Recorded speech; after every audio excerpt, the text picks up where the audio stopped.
untuk pengurusan visa itu yang menjadi yang menjadi hal yang sangat riskan itu adalah kadang kalau orang buat visa dokumennya itu dipalsukan.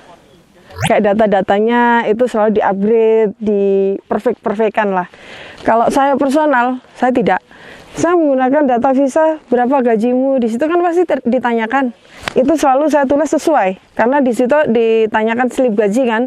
Seandainya tidak ada slip gaji, pasti mereka kan transfer via account atau via bank. Itu bisa di-print out. Karena apa? Kenapa yang poin utama saya ucapkan adalah gaji dan slip gaji dan uang, karena itu menjadi barometer paling utama suatu imigrasi meng-approve kita bahwa kita membuat visa itu murni untuk jalan-jalan, untuk liburan, bukan untuk menjadi illegal worker di sana. Nah itu.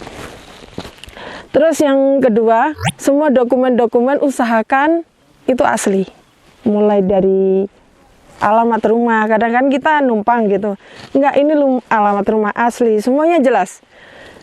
Terus kalau bisa rekomendasi dari tempat kerja kita. Terus kalau kita mahasiswa, rekomendasi dari kampus. Kita bisa minta surat ke jurusan dan kita bisa meminta keterangan bahwa kita adalah mahasiswa di situ.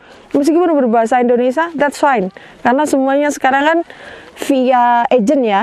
Mereka bisa menerima itu. Terus yang yang menjadi titik awal itu pasti soal slip gaji. Bagaimana slip gaji itu bisa kita terima, bisa kita masukkan, itu slip gaji bukan dari tahun-tahun yang lalu. Pasti diminta 3 bulan, minimal 3 bulan dari planning kita aplikasi, maksudnya mau membuat visa 3 bulan minimal, kalau bisa 6 bulan. Nah, selain slip gaji otomatis kan rekening koran, karena kan ada berapa mbak kalau mau keluar itu harus berapa saldonya, harus berapa duitnya.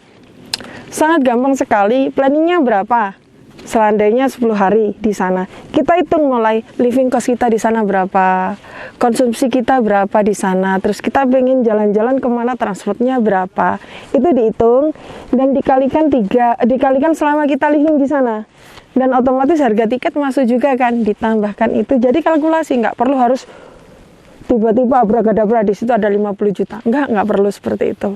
Itu pengalaman saya ya, cara bikin visanya seperti itu. Dan yang menjadi titik utama bahwa nggak mungkin dong rekening itu minus dari dari saldo kan. Minus, saya katakan kita mau ke Eropa 10 hari, nggak mungkin saldo kita 7 juta. Nggak mungkin itu. Kan seandainya gaji, itu berarti kan kayak kalau UMR, kena UMR kan 2 kali gaji. Kan nggak mungkin kita mau backpackeran. Juga yang mau ngasih izin visa kan, dia mau ngapain di sana, nggak ada duit juga mau jalan-jalan, kan pemikirannya pasti gitu. Jadi rekening koran dari salah satu bank yang kita punya, kalau bisa, kalau saya lebih suka saya print out via internet banking, bukan mobile banking, internet banking. Di situ kan tertera semuanya, running kita, di rekening koran itu kan. Jadi saya nggak pernah minta via bank, karena kalau itu kan ada ongkosnya. Saya maunya yang gratis, jadi modal print out sama kertas itu.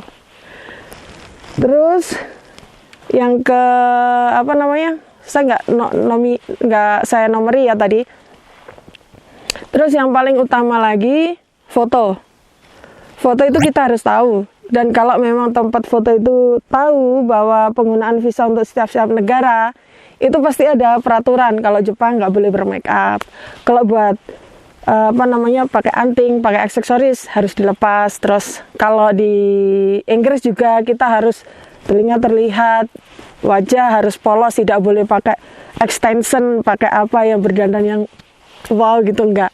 Jadi harus polosan kalau buat visa itu, biar tahu face kita yang sebenarnya. Terus bikin itinerary.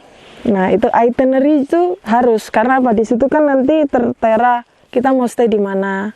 Kita mau pindah dari satu kota ke kota yang lain dalam satu negara, atau dari negara satu ke negara yang lain. Kalau di Eropa kan deketan. Itu kita itinerary itu menjadi krusial, karena mereka pasti tanya, dalam Bekasi ini kok stay-nya sedikit saja? Ya itu, karena setiap untuk hotelnya saya manfaatkan pindah dari satu negara ke negara yang lain. Itu yang saya lakukan. Nah, itinerary itu menjadi poin utama juga. Karena apa? Bahwa mereka tahu kita ke sana jalan-jalan secara terorganisir. Jadi nggak asal acak aja. Padahal seandainya ke sana kan kalau kita suka satu tempat bisa extend, itu hitungan belakang. Tapi kalau soal itinerary untuk pengajuan visa, kita harus benar-benar detail dan kalkulasinya harus apa ya? Jelas antara koneksi, waktu, semuanya harus benar-benar tertera dengan baik. Juga soal booking hotelnya, booking transportnya, semuanya harus lengkap di situ. Kalau kita mau stay di teman kita, bilang teman kita siapa, namanya siapa, di kota mana, dia ngapain di sana. Itu harus jelas, semuanya harus. Teman kita di sana belajar, stay-nya di sini, saya mau numpang di situ berapa, 2 hari, 3 hari, karena kita planning, kita mau jalan-jalan bareng ke suatu tempat. Itu diceritakan semua. Jadi itinerary itu detail sekali, di sana apa yang mau lihat, itu ditulis juga.